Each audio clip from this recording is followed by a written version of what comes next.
Resting na po ko dito sa ilalim ng table, guys. Tingnan nyo naman. Diyan siya nagpapahinga dahil may mat. Medyo mainit-init siguro kaya mas pinili niyang doon magpapahinga. Ayan. At hindi niya alam, kinukuhanan ko siya ng video. Ayan. Nakita niya rin ako bandang huli. Narinig niya siguro yung mga yabag ko. Ang ganda ng kupit niya, guys. Tingnan nyo. Akala nyo girl si Coco. Hindi. Boy po siya. Baby boy po siya.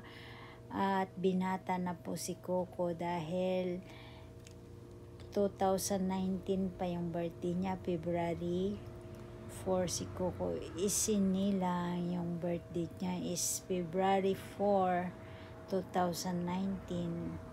Kaya binata na si Coco. Yan, ang ganda ng kanyang paghihiga dito sa ilalim ng table. At nag-aantay ng kalaro. Mahilig si Coco na laruin.